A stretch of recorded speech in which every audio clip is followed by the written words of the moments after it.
mean, it did really feel like this was a different team. Totally. Like they played with energy from the jump. They played clean, right? They didn't make stupid mistakes. They didn't turn the ball over. They forced a turnover. They got to the quarterback. Peyton Turner was even there getting in on the party. I thought he looked good.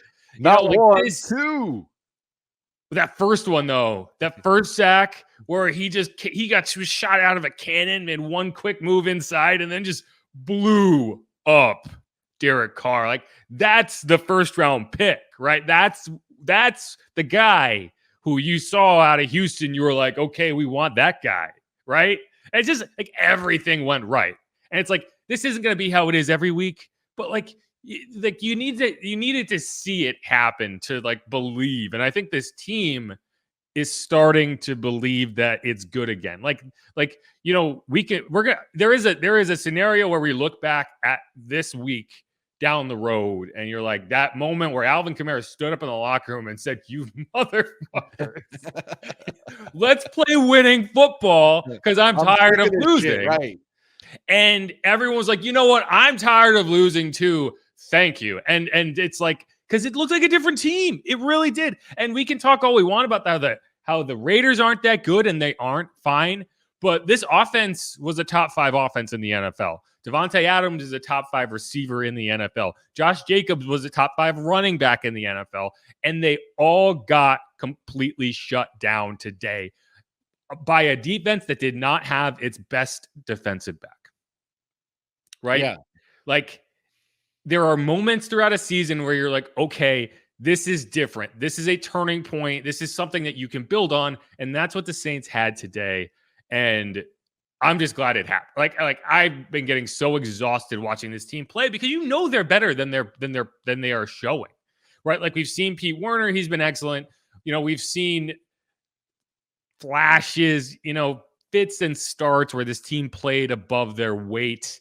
But like, at the end of the day, they just collapsed. And it was just really great to see them just finally put it all together. For perspective, this is, I at one point in the game, I was like, oh, I wonder when the last time the Saints had a shutout was, stupidly thinking like, oh, maybe it was a while ago. And then I'm like, oh, wait, it was week 15 of last season when they, the 9-0 against the Bucs. And so I had a home shutout, though. Yeah, I'm not sure when the last home shutout was. Right. I did wonder, okay, so when's the last time they had shutouts in back-to-back seasons? And the Saints actually provided that information. It's the first time since 1991 and 1992. Wow. A long time. That's 3 decades, guys. Yeah. It's been a long time since the Saints team has had shutouts in back-to-back seasons. And like, that's kind of a random statistic, but like, I think it does kind of illustrate, shutouts are rare. Tyrann Mathieu had never been participated in a shutout before. He's been on some very good defenses. It's never happened. And so like the talent level that is required on a defense to execute a shutout. And, we can talk about it like the Raiders. I had a suspicion they might ruin it like the Bucs did 2 years ago, but just a BS field goal when you're down 24, like it felt like it was coming. They chose not to. And Pete Werner, that he had that last tackle. I was getting ready to have to change all my headlines and tweets and stuff. They didn't get in there, but like you need to be a talented defensive group to pull off a shutout. And it's just like further emphasizes just how below expectations this team had been performing to this point. Yeah, and the thing we talked about before getting on, and obviously we'll mention during the podcast here, is the fact that the Raiders offense didn't even get to cross the 50-yard line with Derek Carr as their quarterback. They didn't do it till late in the fourth quarter. Yeah, Derek Carr never got past midfield in this game. Derek Carr does not know what the weather was like on the Saints side of the field in the Superdome. Doesn't know. The only time they got past midfield was after they put Jarrett Stidham in the game, and the Saints were like, "Wow, they're still throwing." Oh no, and they had to kind of get there. They converted 2 4th downs. Right. And there should have been a pick 6. Yeah, I mean the Saints only allowed. Let's see, I had it here. 183 yards of offense. Yeah. I'm pretty sure like 60 something of that came on that final drive. Like And you're probably not even kidding, right? No. That's accurate. Like they had I think they had like 116 yards total as an offense going into that final drive. And for perspective, this Saints team had been averaging 124 yards rushing allowed per game going into this game.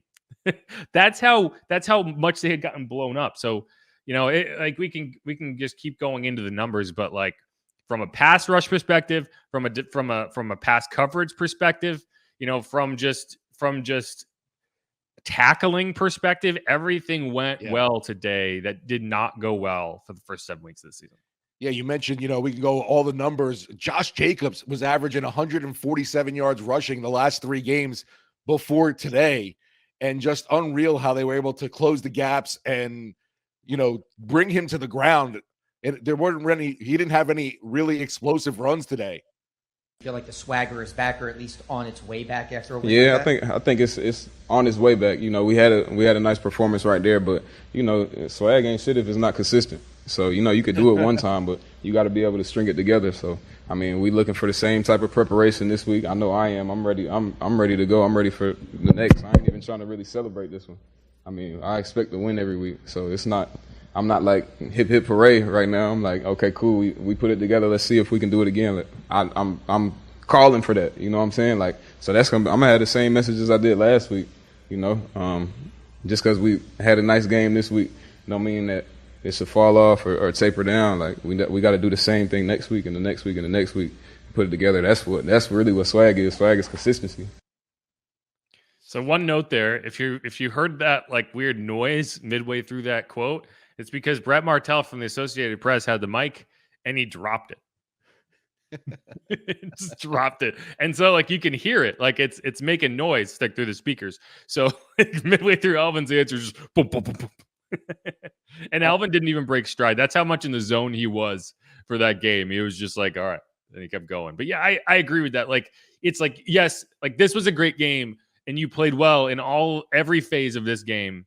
But it's like, this doesn't matter unless you can repeat it. If this is not a repeatable thing, then we're going to be back right where we were 2 or 3 weeks ago, right? You need to be able to go out and do this week in, week out. Yeah, and it's